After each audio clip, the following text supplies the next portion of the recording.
मान्यवर विधायक श्री विजय दल बेहरा। आदरणीय बाचस्पति महोदय, मु आपणक जरिया मंत्री महोदय जाना चाहूँगी मो अंचल मेगा पानीय जल प्रकल्प 2018 रु चली प्रथम विधानसभा मंत्री जाइए देखी 2025 शेष सुधा कंप्लीट होगापाई मार्च डिसेम्बर सुधा किंतु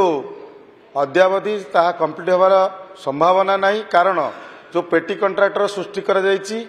पाइप जो पड़ा कथा से पड़ना एक कथा। द्वितीय कथा मो अंचल अनेक पहाड़ उपर घर अच्छी जनबसती अच्छी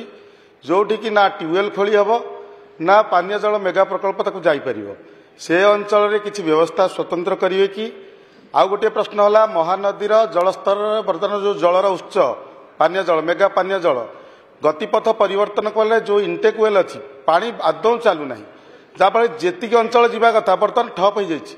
सी जो कहते आईएसएस करेंगे इंस्ट्रीम स्टोरेज सिस्टम हम केबे हम सेबे सुधा पानी पाइबार कौन व्यवस्था कर मंत्री मेगा जो प्रोब्लेम अच्छी मु भी जाइए अंचल को छोट छोट ताकर पाइप पड़ जाइए किंतु जेते बेले पाइप पड़े हम नहीं जेते बेले से माने सबु अंचल को पानी देवा प्रयास कर समय किछिटा जगार पाइप कटि जाइए किछिटा जगार लीकेज अच्छी किछिटा जगार ब्लॉक होकर अच्छी ए प्रकार विषय विभिन्न जगार देखापी मिलूँ। तो से दृष्टि आम मु सांगे रही बुली आम देखिलु मु तो सेठी कही 7 दिन न कले माने मु चीफ इंजीनियर को कही आपण ना भी आम प्रोसीडिंग करूँ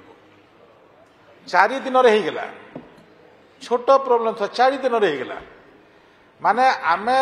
ये मेगा प्रकल्प जदि तुरंत आम कार्यक्षम करवा ये समस्त सहयोग दरकार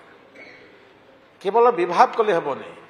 आम काम करूछंती कि नहीं आम भी टिके टिके जदि न देखा ताहले सेटा कष्ट होउछि। तो से दृष्टि मु मान्यवर विधायक मानक मु भी अनुरोध करुछि जे सेमाने निज अंचल थिबा मेगा प्रकल्प को दृष्टि रखी